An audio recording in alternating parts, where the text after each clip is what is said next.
Naranasan mo na bang isara ang pinto ng pag-asa sa isang taong nangangailangan? O ang pakiramdam ng gutom at kahihiyan sa gitna ng kasaganahan ng iba? Paano kung ang mga taong tinapakan mo ay siya ring bumangon mula sa alabok at nagpakita sa iyo ng tunay na kahulugan ng karangalan at kabaitan sa sandaling ikaw naman ang lumubog? Bago natin simulan ang istorya, mga kahuanatels, ay baka naman pwedeng makalambing sa inyo ng isang like and subscribe para po palagi kayong updated sa mga bago ko pang uploads. Sa isang sulok ng magulong Maynila, mayroong isang maliit na bahay na gawa sa pinagtagpi-tagping kahoy at lata. Dito naninirahan ang pamilya ni Mang Ruben. Siya, ang kanyang butihing asawang si Aling Manuela, at ang kanilang dalawang anak, si Leo na 11 taong gulang at si Maya na 9. Si Mang Ruben ay isang masipag na janitor sa isang malaking gusali sa sentro ng lungsod. Umaabot man ang kanyang sahod sa pangaraw-araw na pangangailangan. Ngunit sadyang hindi sapat para matupad ang kanilang pangarap at makapagpatapos ng pag-aaral ng mga anak at magkaroon ng sarili at maayos na tirahan. Papa, kailan po tayo bibili ng bagong sapatos? Butas-butas na po kasi itong akin. Tanong ni Leo isang umaga habang naghahanda sa pagpasok sa eskwela. Ngumiti si Mang Ruben, bagamat may bahid ng kalungkutan ang kanyang mga mata. Sa susunod anak, pag-iipunan natin. Alam niyang matagal pa bago niya yon matupad. Oo nga anak, dagdag ni Aling Manuela habang naglalagay ng kaunting kanin at itlog sa baunan ni Leo. Basta mag-aral ka lang ng mabuti. Yan ang pinakamahalagang regalo na may bibigay mo sa amin. Si Aling Manuela naman ay abala sa pagbebenta ng maliliit na kakanin sa kalye tuwing hapon pagkatapos mag-asikaso ng bahay. Pinagsama-sama man ang kanilang kita. Sadyang kapos pa rin sila. Ngunit sa kabila ng lahat, nananatiling matatag ang kanilang pamilya. Bawat hapunan na kadalasan ay simpleng gulay at daing ay puno ng kwentuhan at tawanan. Maraming pangarap ang ibinabahagi ni Leo at Maya, mula sa pagiging doktor at guro hanggang sa pagkakaroon ng malaking bahay na may hardin. Isang hapon habang naglilinis si Mang Ruben sa opisina ng general manager, nakita niya sa basurahan ang isang kulubot na sobre. Kinuha niya ito at nakitang isa itong imbitasyon. Pinasadahan niya ng tingin ang pangalan ng nagpadala, Tita Elena at Tito Victor de la Vega. Si Tita Elena ay pinsan ni Mang Ruben at kabilang sa isa sa pinakamayayamang pamilya sa syudad. Matagal na silang hindi nagkikita. Nakasaad sa imbitasyon, nakaarawan ng anak nitong si Sophia, nakaedad halos ni Maya. Pag-uwi ni Mang Ruben, agad niyang ipinakita ang imbitasyon. Tingnan niyo ito, Manuela. Imbitasyon mula kay Elena. Kaarawan daw ng kanyang anak na si Sophia. Nagulat si Aling Manuela. Talaga? Matagal na tayong hindi nakakapunta sa mga handaan nila. Pwede po ba tayong pumunta, Papa? May spaghetti po kaya doon? Tanong ni Maya na may kislap sa mga mata. Alam na alam niya kung gaano kahirap makakain ng spaghetti. Napabuntong hininga si Mang Ruben. Siguro naman anak. Sige, pupunta tayo. Kailangan lang nating magsuot ng maayos. Kinabukasan lumipas ang kanilang araw sa paghahanap ng pinakamagandang damit na meron sila. Para kina Leo at Maya, tila isang di malilimutang kaganapan ang pagpunta sa handaan ng kanilang mayayamang pinsan.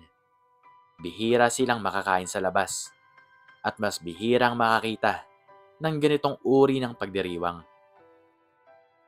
Dumating ang araw ng kaarawan ni Sophia nakaalis na ang kanilang simpleng sapatos na sadyang inihanda para sa okasyon.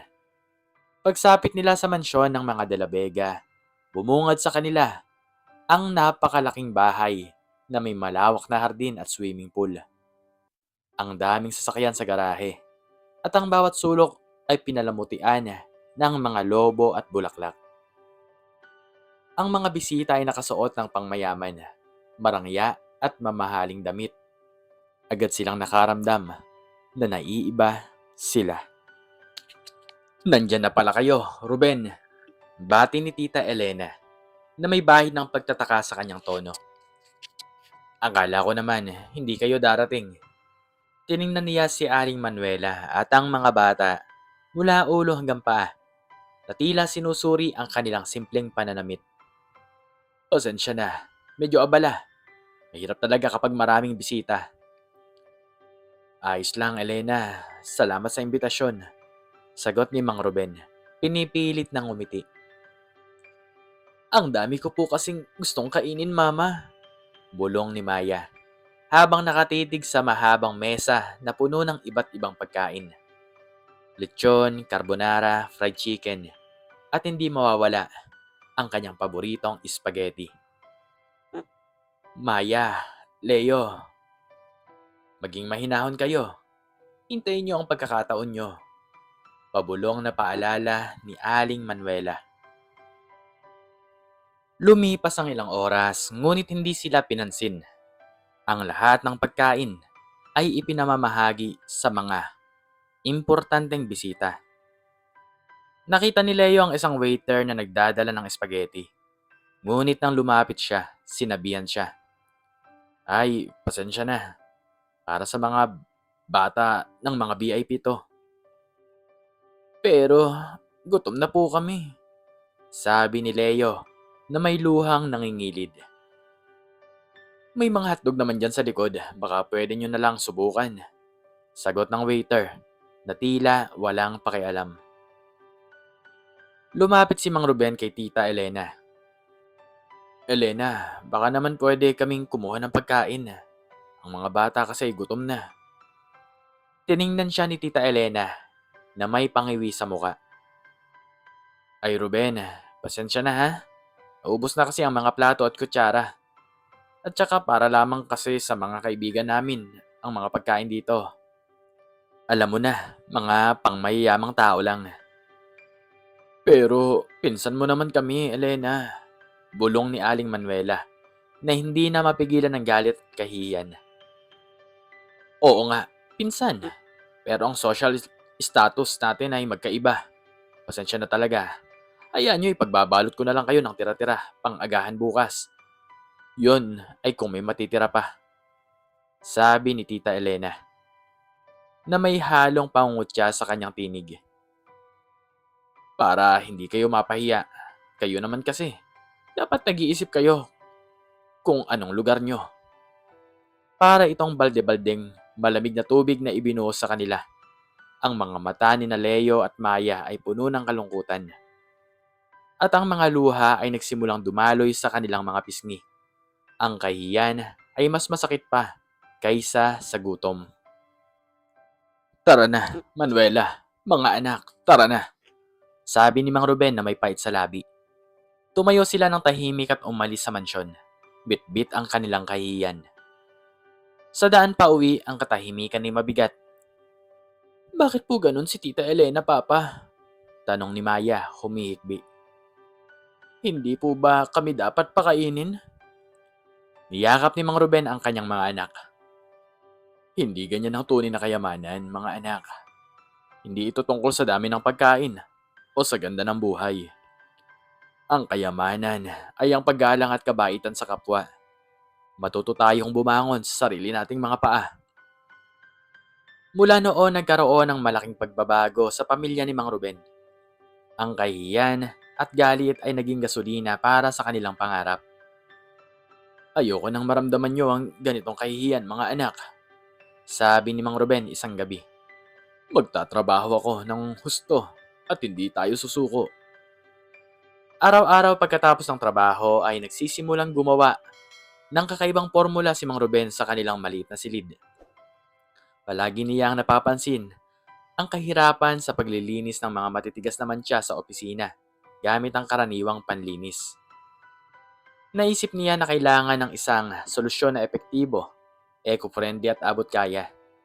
Gabi-gabi, eksperimento ang kanyang ginagawa gamit ang mga murang kemikal na nabibili sa palengke. "Anong ginagawa mo dyan, Ruben?" tanong ni Aling Manuela na medyo nag-aalala sa amoy ng mga kemikal. "Naghahanap ng magic potion, Manuela." Pabiro niyang sagot, ngunit seryoso ang kanyang muka. "Isang panlinis na kayang paalisin ang lahat ng dumi, kahit gaano kahirap." Pati sina Leo at Maya ay sumasama sa kanya sa paghahanap ng mga halaman at sangkap na maaaring magamit. Minsan, sumasabog ang kanyang eksperimento. Minsan, mas lalong dumurumi ang mga nililinisan niya. Ngunit hindi siya sumuko. Si Aling Manuela naman ay lalong pinagbubuti ang kanyang paggawa ng kakanin. At sinisimulan niya itong ibenta online sa tulong ni Leo na mahusay sa paggamit ng kanilang lumang cellphone. Matapos ang halos 2 taon ng paghihirap, pagkabigo, at walang tigil na pagpupursige, isang gabi may kakaibang nangyari. Pinahira ni Mang Ruben ng kanyang bagong formula ang isang lumang mantsa ng tinta sa sahig. Sa loob lamang ng 1 segundo, nawala ang mantsa na parang bula na walang iniwang bakas. "Manuela, Leo, Maya, tingnan nyo!" sigaw ni Mang Ruben na may luha sa mga mata. Nagmadali ang pamilya at hindi sila makapaniwala. "Wow, Papa, ang galing nyo!" sigaw ni Leo. "Ito na, ito na ang paraan para bumangon tayo," sabi ni Aling Manuela. Yakap-yakap ang kanyang asawa. Agad na ipinatala ni Mang Ruben ang kanyang imbensyon. Pinangalanan niya itong Linis Galing Pinoy. Sa tulong ng isang abogado na kanyang napakiusapan, nakakuha siya ng patent. Hindi nagtagal, isang malaking kumpanya ang nakakuha ng balita tungkol sa kanyang imbensyon.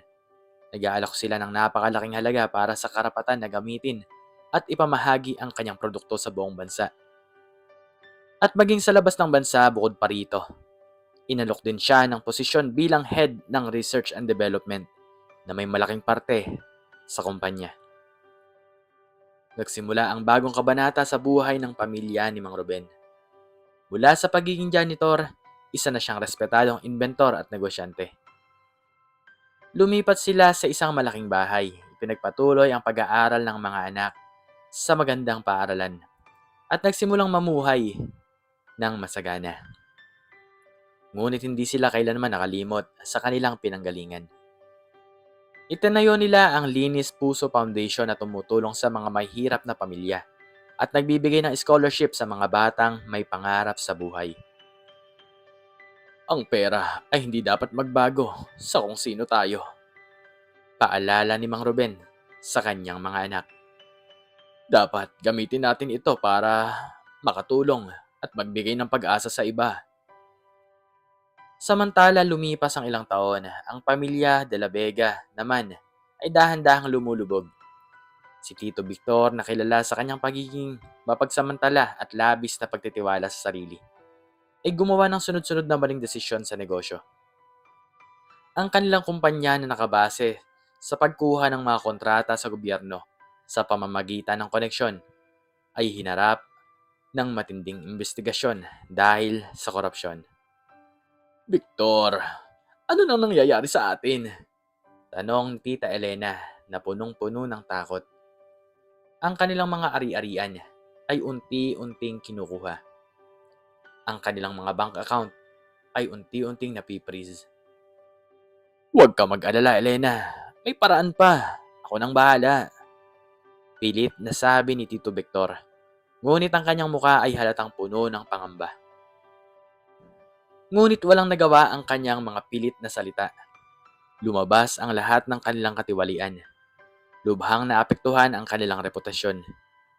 Nagkaproblema rin ang kanilang mga investment na pawang get-rich-quick scheme na kinasangkutan ng kanyang mga kaibigan. mula sa pagiging isa sa pinakamayayamang pamilya. Nawala ang lahat sa kanila sa loob lamang ng ilang buwan. Ang kanilang mansyon ay na-foreclose. Ang kanilang mga sakyan ay kinuha na ng bangko. Napilitan silang umalis, bitbit ang ilan nilang gamit, at lumipat sa isang maliit na apartment sa isang liblib na lugar. Hindi ko akalain na mangyayari ito sa atin. Humihikbing sabi ni Tita Elena. Wala na tayong pera, Victor. Kailangan nating maghanap ng trabaho. Si Sofia, na lumaki sa karangyaan, ay nahirapan ding umangkop sa kanilang bagong buhay. Naghahanap sila ng kung anong trabaho na pwede. Ngunit dahil sa kanilang masamang reputasyon at kawalan ng karanasan sa totoong pagtatrabaho, marami ang ayaw kumuha sa kanila. Isang araw nakita ni Tito Victor ang isang job posting sa pahayagan para sa isang bagong kumpanya na mabilis na lumalaki. Naghahanap sila ng mga trabahador sa iba't ibang posisyon, mula sa sales hanggang sa housekeeping. Linis Galing Pinoy Corporation. Basa ni Tito Victor. Malaki raw ang sahod. Subukan natin, Victor. Sabi naman ni Tita Elena. Wala na tayong ibang pagpipilian eh. Nag-apply sila. Ilang araw ang lumipas at tinawagan sila para sa isang interview. Magkasama silang pumunta sa high-rise building ng Linis Galing Pinoy Corp. Ang interview ay para sa posisyong housekeeping supervisor. Isang trabahong malayo sa kanilang dating buhay. Maraming salamat po sa pagdating nyo, Ginoo at Ginang de la Vega, sabi ng receptionist. Ang aming CEO po mismo ang mag-i-interview sa inyo. Kapwa kinabahan sina Tita Elena at Tito Victor. Nagtataka sila kung bakit ang CEO mismo ang mag-i-interview sa kanila para sa housekeeping supervisor. Pumasok sila sa isang malaking opisina sa tuktok ng gusali. Doon ay nakaupo ang isang mahabang lamesa na may malaking bintana na tanaw ang buong syudad. Ang pamilya ni Mang Ruben. Nakatayo si Mang Ruben, Aling Manuela at ang kanilang mga anak, si Leo at Maya, na ngayon ay mga profesional na at kabilang sa pamunuan ng kumpanya. Si Leo ang operations manager at si Maya naman ang marketing director. Namutla si Tita Elena, nanlaki ang kanyang mga mata. Ruben? Elena, Victor. Kalmadong bati ni Mang Ruben. Isang matamis na ngiti ang bumalandra sa kanyang labi. Matagal na tayong hindi nagkikita. Si Tito Victor ay walang masabi. Ang mukha naman ni Tita Elena ay pinalitan ng matinding kahiyan. Ang mga taong minsan nilang hinamak, pinahiya at tinanggalan ng makakain ay ngayon ay may-ari ng kumpanyang kanilang ina-applyan. Ang mga batang pinagkaitan nila ng spaghetti ay ngayon ang kanilang mga magiging boss. Mang Ruben, sir. Nanginginig ang boses ni Tito Victor. Alam kong nagulat kayo, sabi naman ni Mang Ruben. Pero ang buhay ay may sariling paraan para ituro ang mga aral. Pasensya na kayo, Ruben. Naiiyak na sabi ni Tita Elena. Alam kong nagkamali kami noon. Sobra kaming naging mapagmataas. Ang sakit ng ginawa namin sa inyo. Lumapit si Mang Ruben sa kanila. Kalmadong ngunit may dignidad. Ang nakaraan ay nakaraan. Ang mahalaga naman ay matutunan natin mula dito.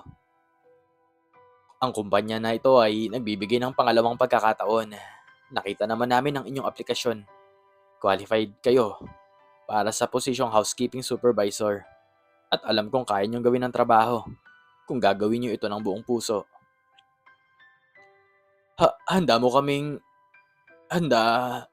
kaming magtrabaho sa Ruben. Kahit ano po, sabi ni Tita Elena na may luha sa mga mata. Wala tayong pinipili sa trabaho, Elena. Ang importante ay masipag at tapat ka. Dagdag naman ni Aling Manuela. Tiningnan niya si Mang Ruben na may pagmamalaki sa kanyang mga mata. Ngayon, naintindihan na ba niyo ang kaibahan ng tunay na pagiging mayaman? Kinuha ni Mang Ruben ang folder ng kanilang aplikasyon. Binibigyan namin kayo ng pagkakataon, hindi dahil sa utang na loob, kundi dahil naniniwalang kaming lahat ay may kakayahang magbago at bumangon. Simulan nyo sa simula. Matuto kayong maging mapagkumbaba at pahalagahan ng bawat tao, anuman ang kanilang estado sa buhay. Tanggap ni na Tita Elena at Tito Victor ang trabaho. Sa simula, mahirap talaga para sa kanila. Ang pagiging supervisor ng housekeeping ay malayo sa kanilang dating buhay na puno ng luho. Ngunit sa bawat araw, nakita nila ang pagpapahalaga ni Mang Ruben sa bawat empleyado.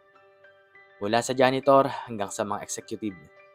Nakita nila kung paano pinahahalagahan ang bawat isa, anuman ang antas sa buhay.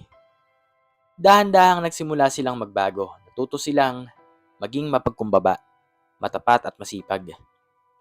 Ang tunay na kayamanan, natutunan nila, ay hindi nasusukat sa dami ng pera o ari-arian, kundi sa kabutihan ng puso at paggalang sa kapwa. Ang kwento ng pamilya ni Mang Ruben ay naging inspirasyon mula sa pinakamababang antas ng lipunan. Bumangon sila, hindi lamang sa yaman, kundi sa dignidad at pagmamahal. Ang mga taong minsan silang pinahiya ay natuto ng isang aral na hindi kayang bilhin ng salapi.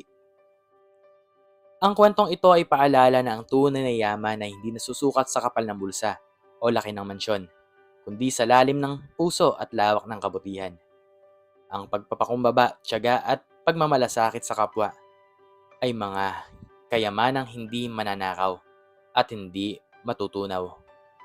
Kung kaya't huwag tayong manghusga batay sa panlabas na anyo o kalagayan sa buhay, sapagkat ang gulong ng kapalaran ay patuloy na umiikot. At ang mga taon na lumilipas, ang bawat isa ay may kakayahang bumangon at magbigay ng inspirasyon sa sandaling ang pag-asa ay muling sumilay sa kawalan. Ikaw, Kahuanatels, ano ang natutunan mo sa istoryang ito? Baka naman pwedeng makicomment sa baba kung ano ang iyong natutunan. At hanggang dito na lamang po nagtatapos ang aking story at sana po ay nagustuhan nyo to. Please like and subscribe. At pakiclick na rin po ng notification bell para palagi po kayong updated sa mga bago ko pang ginagawang istorya. Uli ay maraming salamat po. At God bless us all.